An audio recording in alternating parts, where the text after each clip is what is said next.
Hello and welcome to the big picture. As the notification for the first round of elections has been issued today, we in the Rajya Sabha TV will be looking at issues concerning the elections over the next 2 months as part of our Agenda 2014. Today we will look at the issue of manifestos. The Election Commission, which is busy with the monumental task of conducting elections in India during the next 2 months, has been given an additional task in these elections. The Supreme Court in July last year in a judgment held that although promises made in election manifestos by political parties cannot be construed as corrupt practice, distribution of freebies of any kind can influence votes, and that it shakes the root of free and fair elections to a larger degree. It then went on to direct the Election Commission to frame guidelines about the content of the manifestos. The Commission has now framed guidelines and has made it a part of the Model Code of Conduct. The question is, are the political parties ready to get their manifestos scrutinized? And even if so, does the Commission have the wherewithal to scrutinize it? And what about the freedom of the political parties to promise their voters?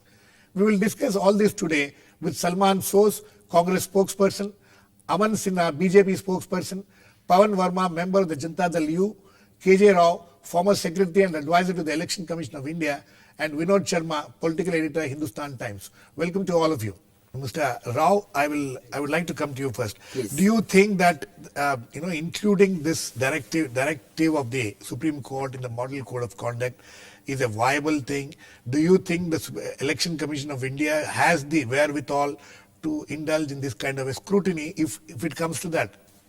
It is very difficult for the Election Commission to scrutinize each and every manifesto. But, however, there may be some complaints. Only the Supreme Court has directed the Election Commission to frame the guidelines. They have framed it and also included the basic structure in the. I would like to see. These are the three main things which the Election Commission has put it as part of the Model Code of Conduct. It says it should not be anything repugnant to the ideals and principles of the Constitution. I don't think anybody should have a problem with that. No problem. The second, it says avoid making promises which are likely to vitiate the purity of the election process or exert undue influence on the voters in exercising their franchise. That is free speech. There is a problem there. Yes. The third thing they say is manifestos reflect the rationale. The manifesto should reflect the rationale for the promises and broadly indicate the ways and means to meet the financial requirement for it. Yes. These are two contentious issues. Yes. Would you agree with me? Yes, definitely. How do you financial, how to check it. The political parties are expected to tell in their manifestos if they're promising something, they have to say from where will they bring the finances, how will they implement it, and things like that. See, it is one way. I feel that it's a good thing. Basically, all the political parties must include in their manifesto their promises for the welfare of the people. Basically, that is the first and foremost thing. And it should not be a particular section of the people. It should be for all the people. That is what I personally feel. Then such promises should be made and not freebies like, a color television and bicycle or something like that. But if at all it is for a particular section or category, it should be for the welfare of that particular category. It is just not like a freebie like Mangal Sutra during marriage or a grinder or anything like that. It should not be there. So that can be distinguished, when it is announced and when a complaint goes to the Election Commission, definitely it can decide whether it is actually a freebie or it is within the guidelines of the those regulations passed as per the directions of the Supreme Court. There may not be any difficulty for the Election Commission. Let us see if there will be difficulty or not. Let me go to Salman Soz now. Salman, you think that these guidelines which have been issued as part of the Model Code of Conduct is something political parties will be able to uphold, will be able to, will accept the scrutiny of the Election Commission?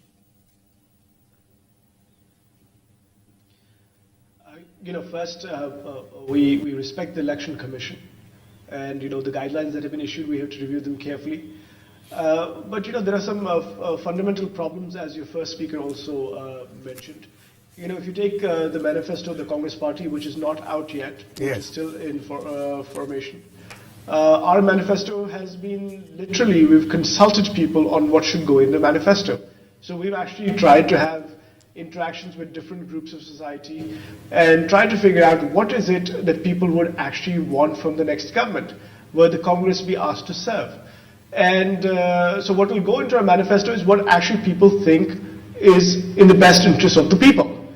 Now, I personally think that our people, the electorate, is smart enough to figure out which party is making them dream, whereas which party is actually being responsible and actually might actually deliver on the promises. I don't think we should be so patronizing as to just say, let us look out for the best interest of the people. I think people can figure things out for themselves. No, but by the way, I mean, we talk about freebies a lot in Yes. this country. Just a second. Yeah. What might be a freebie for one person might be a necessity for another person. So we have to, it's hard to kind of just pinpoint exactly what is a freebie for one group of people versus another. So I think the 2 points that you spoke out, the second and the third, are actually going to be difficult to implement, I think. Okay. But I personally think that this is one time when the people of India should be allowed to judge, and nobody else should be sitting in judgment. Nobody else today, not even the election commission. That's what you think. Okay, Aman Sinha, would you agree with Salman Soz on this? Girishji, Election Commission has made certain broad guidelines with regard to election manifesto of the political parties. And the spirit behind it is that, there should be realistic promises. In any case, BJP... The question is, what is realistic, what is not realistic? Who will decide? As far as we are concerned, we have been making promises which are very realistic and feasible in our The manifesto. BJP has been making realistic We've promises. been adhering to that. So therefore, as far as we are concerned, we have no difficulty. We welcome this move. There should be, as the Supreme Court also observed, there should be a level playing field, and these kind of misleading promises should not be there. However, at the same time, as my friend Mr. Salman Soz was pointing out, finally it is for the people of India to decide, for the electorate to vote and decide as to which political party or which manifesto they are supporting.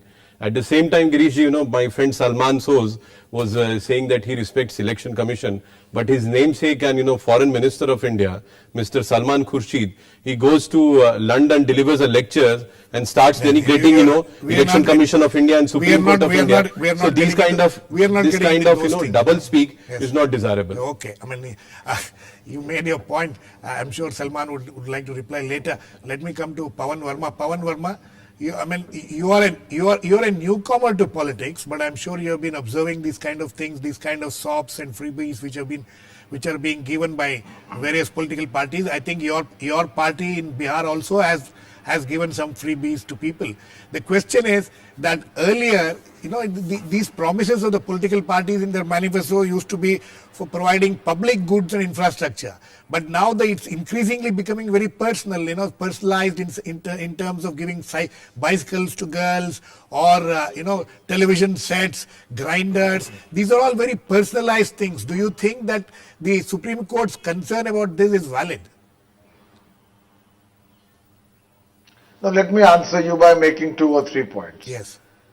First of all, as far as personal gifts or freebies are concerned, unlike the Congress and the BJP, the JDU is a poor party. It doesn't even have the funds to contemplate that. No party gives it with its own funds. This kind of logic that you are making. No parties give it with their own funds. They give it with the government funds. The key issue here... You implement your manifesto only once you the come to government power. funds, I know parties which give it from their own funds also at the time of elections. But the point I'm trying to make is that I think the Election Commission's guidelines should be internalized and respected in the spirit in which they have made. In the past, there has been a tendency on the part of political parties to float manifestos that promise the sun and the moon. The idea is winnability. The idea is to make promises that are so seductive that their realisticness is forgotten, and the hope behind it, the motivation behind it is that the voter will be fooled. I agree the voter is far more intelligent and perceptive and discriminating today, but I think there should be a broad sense in political parties to make promises that are rooted in feasibility, that are backed by the ability to implement them. And I disagree with the point that what is promised must be available to all people. Of course access should be there. Access should be there to whatever a party promises, but India as a one nation, but as a society, we are a conglomeration of competing priorities. And a political party is entirely within its right to say that for those who are at the bottom of the socio-economic ladder, be it the Dalits or the Ati Pichda, we are planning to have an affirmative action which empowers them to enter the national mainstream. This is not a question of singling out one section of society for particular benefit. So you this don't is think part of the way in which governments respond to felt need, which are rooted in reality. so you think that the political parties should have that freedom to announce, make promises? I believe that a manifesto is by definition a set of promises. So But the promises themselves must be made now in a realistic framework. And the Election Commission's guidelines should not be taken in the letter of the guideline, but in terms of the spirit. Okay. That please draw up a okay. workmanlike document with identifiable goals and a feasible framework for their implementation, Okay. and the rationale for why those promises have been made. quickly. It is unfortunate, very unfortunate, that the political parties, they are forgetting about the welfare schemes. Basically, drinking water. How many villages they have rural development? Therefore, they should make such promises. Mr. Rao, if you go through any of the manifestos, all these things will be present. They generalize, but they are not specific. They are Like not specific. giving a motorcycle Yes. or giving a They may cycle. say that They are we will very, spend- they are very particular in making it the name of the taking the name of the freebie. But they are not saying that we'll give you potable water in But the villages. That is the most unfortunate thing. Public infrastructure and goods is, that is the focus is not on that, obviously. Vinod, Corruption. Vinod, how do you look at this? Do you think that the Election Commission will have the wherewithal to really scrutinize this? Do you expect a horde of complaints to come which the Election Commission may not be able to, sit in judgment over? Well, first of all, I think that, this debate is a bit disoriented in my personal view. I think that the most essential prerequisite for preventing the election process from getting vitiated is to not make any promise that will turn the voter emotional or disturb his equanimity of mind. And when I say that, I mean promising temples, I mean abrogating existing laws. Vinod, those are all part of the model code of conduct for quite some time. I don't think there is any. No. If you see the model code of conduct, these things, the new thing is that the new thing about model code of conduct is the manifesto. No, if a political party writes in his manifesto कि मंदिर वहीं बनाएंगे, that I promise you the Ram temple at a site which is disputed or on which a final verdict is to be received. Has that become unconstitutional of late? According to the model code of conduct, you are not supposed to, Mr. No, absolutely not. Absolutely not. As long as it is within the realms of constitutionality. To keep his Let counsel him finish. Mr. Sinha, I urge you to keep your counsel for a while. Okay, go ahead. Let's have a serious discussion. We are having a serious discussion, don't worry. I was only, in spirit of discussing only, I was mentioning. Vinod, please continue.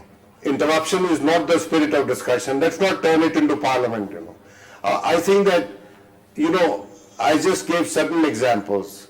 These examples can also be given which apply to other political parties. Yes. You see, the burden of the argument that I am trying to make is that I am quite okay with the Supreme Court asking the Election Commission to give the framework as to what kind of promises our political party is going to make. But I think everybody on this panel, including Mr. Aman Sinha, would agree that the best vote in an election time where an electorate has to choose from various contenders is a vote exercised with a degree of equanimity of mind. Now, I think the discussion should be on that. No, no, Because that- it is the We will wait. promises which are which Vinod will wait for the manifestos to discuss that issue, whether anybody has gone beyond the No, but model code of conduct. show- But now show my me- question, Vinod, my question to you, we will come back to this issue again, but my question to you is that, when the guidelines say that every political party should along with their promises also say from where will they get the finances, how will they implement it, you think that this is a viable thing? Yeah, it is. It should be that way, and I think it should be through a process of legislation, not a court edict or a framework offered by the Election Commission. Because I think that whenever a promise is made, it is a burden on the exchequer, which is your money and my money will be spent to deliver on those promises. Now, when you are talking about expenditures out of the public funds, you have to give us the sources, you have to give us the rationale, and you have to give us the argument Okay. that this is something which is in bipartisan interest, that it is something which will do the society good on the whole. Okay. Now, you may tomorrow get up and say, for instance, Girish, that you are going to link up the rivers. You are going to link up all I'll rivers. come to you, Pawan. Yes, You have to Vinod. link up rivers. You have to link up all rivers and make sure that water reaches across India. I would like to know how the various riparian disputes which have not been resolved across the world. To resolve riparian disputes is the most complex thing. How will a gentleman accomplish that? And what Okay. is the modus operandi for that? Okay. No, Aman, just I'm making a point which, yes, Pawan, I'll come back to you. The point made by Vinod Sharma is very well covered in the model. In fact, the first point in the model code of conduct is no party or candidate shall include in any activity which may aggravate existing differences or create mutual hatred or cause tension between different castes, communities, religion, No, or it is linguistics. not that. It doesn't cover it. Criticism. Otherwise, it comes under the model code of conduct. Religion, they could not. There shall be no. The third point is there shall be no appeal to caste or communal feelings for securing votes. That's right. It is very clear here. Clear, very Yes, clear. yes, Aman. But you still think that there is no point, there is no problem if you promise a No, temple. absolutely not. The political parties should have the freedom to devise and conceptualize and evolve their own manifestos. They are subject now to you're- reasonable restrictions. so now you're only with regard contradicting to what you said earlier. No, absolutely You not. said, you they agree are and respect subject for the to Election reasonable Commission. restrictions with regard to constitutionality, with regard to feasibility, and with regard to realism. That is all. We are not misleading the people. The question is If- feasibility and reality. Absolutely. If we I'll come to you. come Let to me get- power with majority, with enough numbers, we will we'll be able to implement our manifesto. It is our belief, it is our assertion. The question as Vinod rightly pointed out. Yes, Salman, I'll come to No, you. and just let me just point out to Mr. Vinod Sharma that even river interlinking has been implemented in Madhya Pradesh in two BJP That's a ruled good states. thing. It has been That is good. implemented. Who says that The that point is that I am good? making is That's very I am good. not The saying point no that I am making promises is that is very that good. political parties are free to evolve their You- own manifestos okay, in their okay. in their best interest of the public Yes, at large. yes, Pawan. They are free to evolve their views. Yes, Pawan. Girish, Can't Yes. have a regressive you know, debate. I feel that we should take a sane approach to this issue. Firstly, I think it's probably not appropriate for the Election Commission to sit in very close judgment on what kind of promise should be made or what kind of pledge a manifesto makes. I think in India, political parties should have the freedom under the framework of democracy to spell out their vision and to give it content. Absolutely. For instance, you mentioned perhaps not knowing the facts about the distribution of bicycles in Bihar. They were not freebies, Girish. You will be surprised to Were the they paid extent for? to which they've revolutionized education in Bihar. They were paid and budgeted for by the state government as an incentive to the girl child. Absolutely, to that is a stay freebie. on in school, That's to a go freebie. to school, and No, Please I am not. understand. No, Pawan, I Please am not. understand I am not. that- I am not No, no, disputing. no. I'm not at all disputing the efficacy of such a scheme. I'm only talking about the free. It is a freebie, whether we like it or not. You, in whatever way you would like to call. No, my question to you, Pawan, and No, I don't know want. how you define freebie. I'm very sorry. This is not a freebie for the sake of enticing the electorate. This has shown tangible, concrete, verifiable dividends in the field of education. Okay. Literacy in Bihar has gone up by 16% in 1 year. Okay, So you and- can't call it a freebie, you know. Giving grinders, I'm sure the government of Tamil Nadu will also justify why. I grinders didn't need to mention be- Just grinder, wait, you that did. way are they- one way or Since the you other. mentioned an example. That's not correct. Okay. Since you mentioned an No, no. example, Right. it's proper to put it into perspective. Okay. Therefore, I say Okay. the election commission cannot sit in very close judgment. That is the But point. it is entirely in the spirit of the election commission that parties should show a sense of restraint, not pick up inflammatory divisive issues only for electoral gains in Yes, the yes. short term. Yes, that Salman. it should not promise Okay, everything point- under the sun and the moon. Point taken, Pawan. Yes, Salman. Giriji, I have a lot of sympathy with what Pawanji has said and what Mr. Sharma has also said. But there are two things. One is that I underline the importance of letting the people of India be the ultimate arbiters of whose programs they want to support, and I think they're wise enough to figure out what is in their best interest. The second thing is, a small test, for example, for the Election Commission. Mr. Modi, and just as a matter of kind of illustrating something, Mr. Modi says that give me 60 months, I'll do what these people have not done in 60 years. Now we are all adults here. We know there is no possible way the development of 60 years can be replicated in 60 months. Otherwise, Mr. Modi would have a stellar socio-economic Mr. Salman, Salman, what is the problem with that? That is not No, Salman, what is the problem with So that? how do you What is the That is problem? not with no, that? subject. yeah, exactly. The problem is I'm saying that I respect Mr. Modi's right to make outlandish promises. Absolutely. I respect his right to make That is no outlandish promise. promises. That is a because it realistic gives us promise, an and he's already opportunity delivered it Aman, in let him Gujarat. finish. go out and defeat him. Okay, I mean, it's, Amanji, I'm just saying. Let me. okay, Salman, I'm just saying that Mr. Modi can make as many outlandish, Yes, it's up to the outlandish people promises to as he accept wants. it or It gives not. us an opportunity to go and defeat him.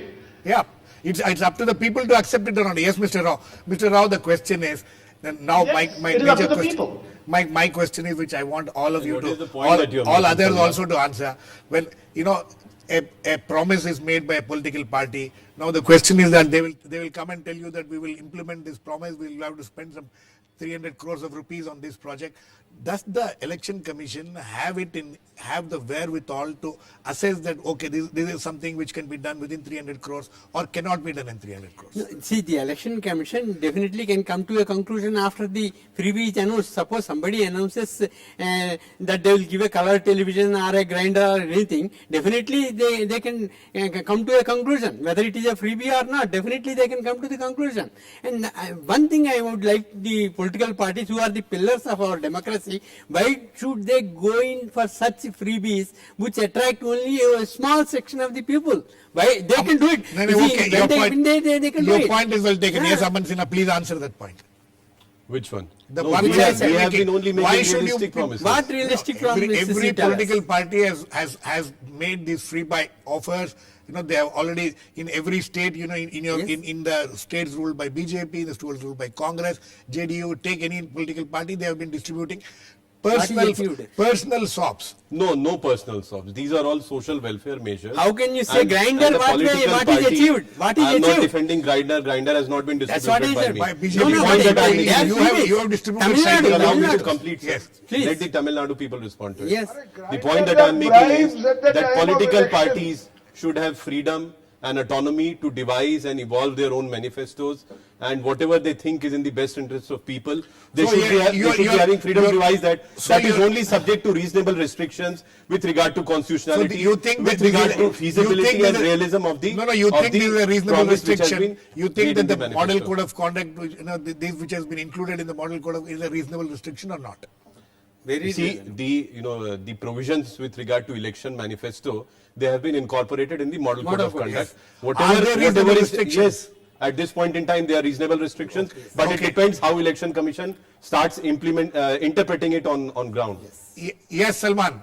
You think that is that the line? How it's now up to all of us to wait and see how the election commission will interpret it. Whether the election commission has the wherewithal to interpret it in the right manner at all.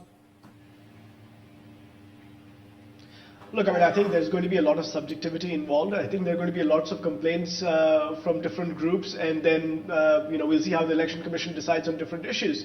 I don't think this is going to be going to be an easy exercise. For the election commission to actually go into the details of, say, manifestos and exactly figure out what the budgeting or the costing of different elements. Look, I've studied economics. It's very hard to do budget analysis when you know what your government is going to be like. Exactly. And then having the election commission to have those kinds of resources, I think it's going to be very, very difficult. That very is exactly the point, complicated, Pawan. Okay, Pawan Verma, that's exactly the point. When a No, political I- party, sorry. In fact, I No, Pawan, 1 second. Let me finish the question. When a I political party, totally agree. Pawan, let me finish the question. When a political party, especially those political parties which have not had enough experience in governance or being in government, how do they do we have are our system so transparent that a political party manifesto committee will be sitting and be able to tell how much money is going to be needed for this for any kind of schemes?